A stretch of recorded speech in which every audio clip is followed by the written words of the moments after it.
దేశ రాజధాని ఢిల్లీలో వాయు కాలుష్యంపై సుప్రీంకోర్టు కీలక వ్యాఖ్యలు చేసింది. ఢిల్లీలో వాయు కాలుష్యానికి ట్రాఫిక్ సమస్య కూడా ప్రధాన కారణమని కోర్టు తెలిపింది. దీన్ని శాశ్వతంగా పరిష్కరించేందుకు దీర్ఘకాలిక ప్రణాళిక అవసరమని పేర్కొంది. ఈ నేపథ్యంలో నేషనల్ హైవేస్ అథారిటీస్ ఆఫ్ ఇండియాకు నోటీసులు జారీ చేసింది. రాజధాని ప్రాంతంలో ఉన్న 9 టోల్ ప్లాజాలను వేరే చోటుకు మార్చాలని ఆదేశించింది. వాయు కాలుష్య నివారణకు వారంలోగా నిర్ణయం తీసుకోవాలని ప్రభుత్వానికి సూచించింది.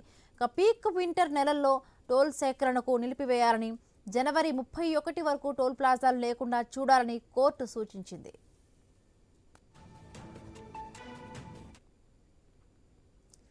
ఢిల్లీకి ఊపిరి ఆడడం లేదు. పొగమంచు ఉక్కిరి బిక్కిరి చేస్తోంది. మిట్ట మధ్యాహ్నం వరకు సూర్యుడు బయటకు రాని పరిస్థితి. ఒక్కసారిగా ఎండ మండిపోతుంది.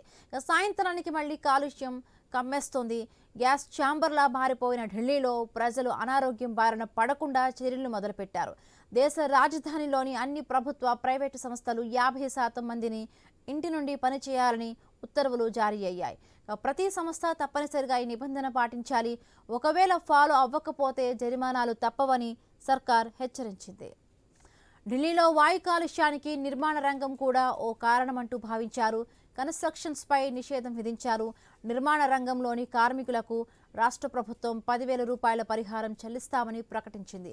ఎవరైతే రిజిస్టర్ చేసుకుని ఉంటారో వాళ్లందరికీ 10,000 ఇవ్వనున్నారు. మరొకవైపు ఢిల్లీకి చెందని BS4 స్టాండర్డ్స్ లేని వెహికల్స్ను నగరంలోకి రాకుండా చర్యలు చేపట్టారు. పొల్యూషన్ సర్టిఫికేట్ చూపిస్తేనే పెట్రోల్ నింపేలా బంకులకు ఉత్తర్వులు జారీ అయ్యాయి.